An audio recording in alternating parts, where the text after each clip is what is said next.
Hola y bienvenidos a mi canal Misterio Jack. Hoy hablaremos del caso de abducción conocido a nivel mundial de Travis Walton. Este suceso ocurrió el 5 de noviembre del año 1975.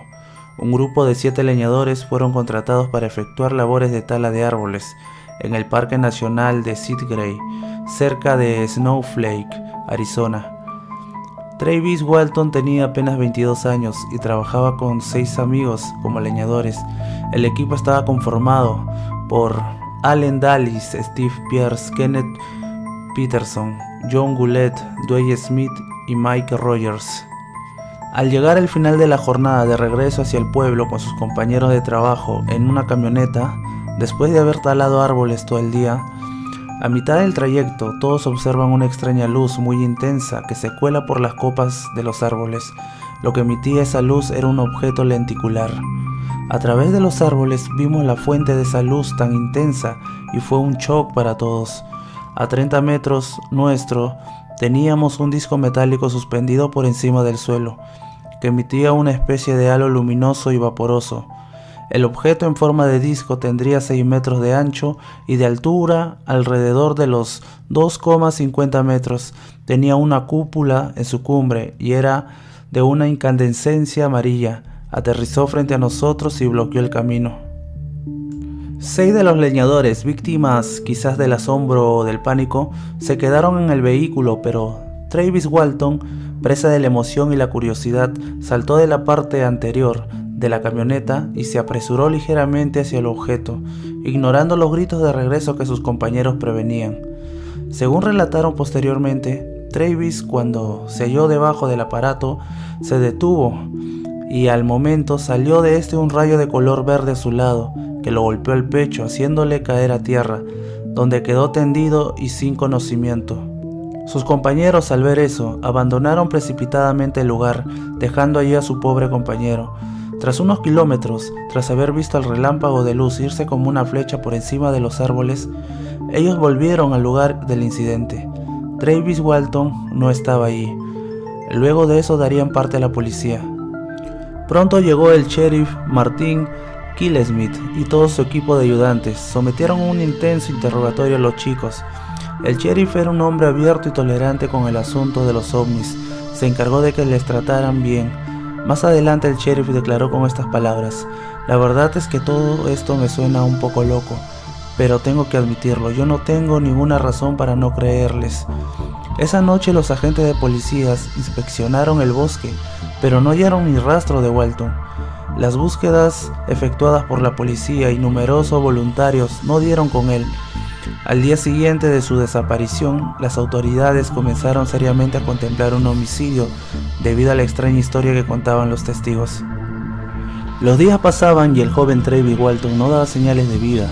Los chicos contaron sencillamente lo que vieron, pero lógicamente muchos quisieron ver en el suceso un intento de ocultar un asesinato, que tenían la firme certeza de que los leñadores idearon una falsa abducción.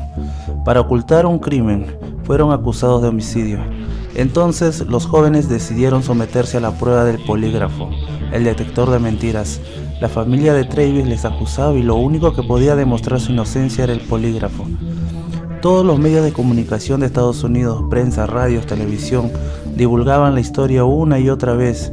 Ahí había periodistas, ufólogos, aficionados de los ovnis, que estaban detrás de la puerta del tribunal de Holbrook, donde el grupo de chicos seguían sometidos a la prueba del polígrafo que estaba a cargo de Cy Gilson en la Oficina de Seguridad Pública del estado de Arizona.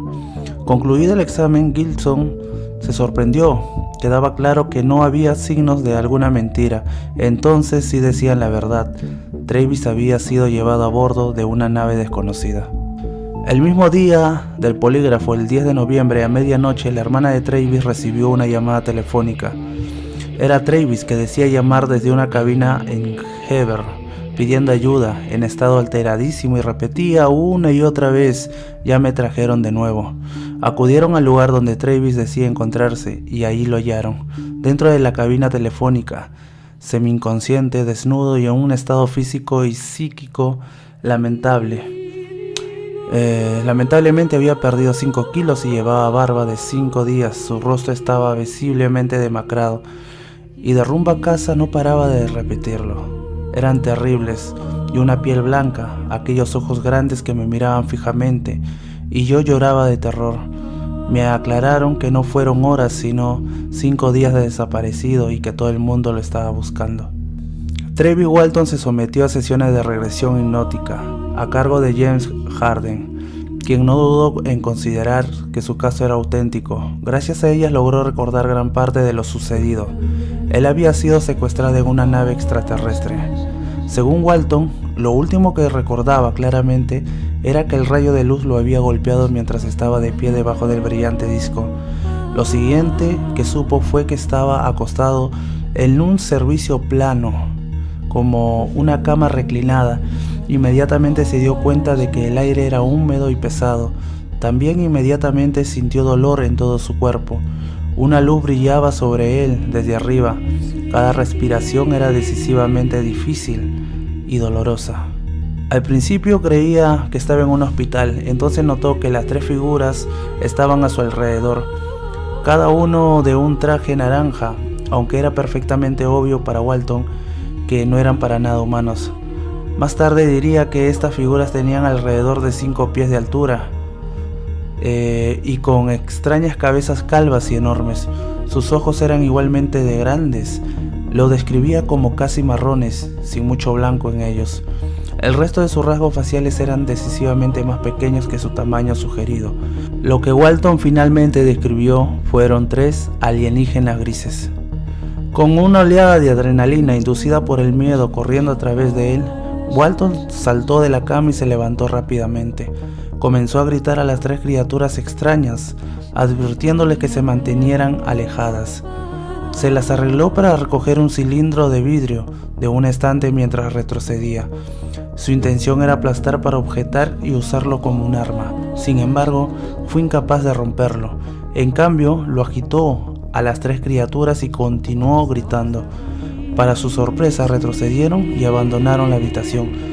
Después de esperar un momento, Walton también salió de la habitación. Recorrió un pasillo al final del cual accedió a una segunda estancia circular que llamaba la atención por una especie de montículo en forma de silla, en cuyos apoyabrazos surgió un monitor cada lado. El tamaño de esa silla era pequeña, parecía estar diseñada por aquellos seres. Aún así tomó asiento y activó un resorte en forma de palanca, pensando en la forma de abrir una compuerta y escapar. De ahí entonces unas luces que estaban en el techo que parecían estrellas empezaron a moverse.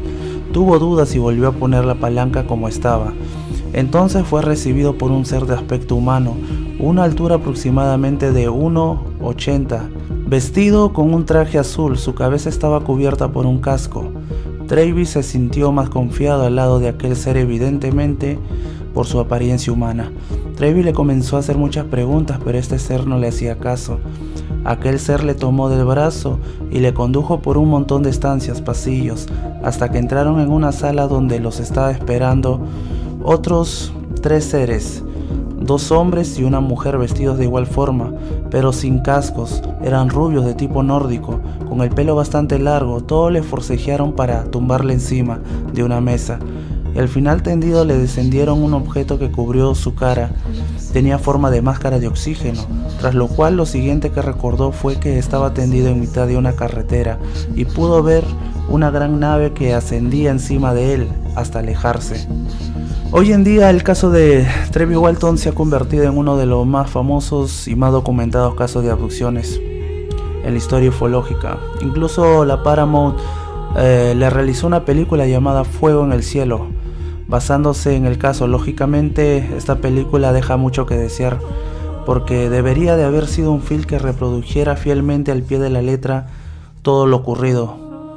Sin embargo, la Paramount la convirtió en un festival de ciencia ficción, haciendo muchas incongruencias, como por ejemplo el sheriff, que en todo momento consideró que el caso era verídico, pero en la película se la pasa acusándoles de haber cometido un crimen. La película distorsionó la realidad de los hechos y ni siquiera mostraron a los extraterrestres tal como lo había descrito Travis, y pues la verdad que no es recomendable ver esta película como fuente de información.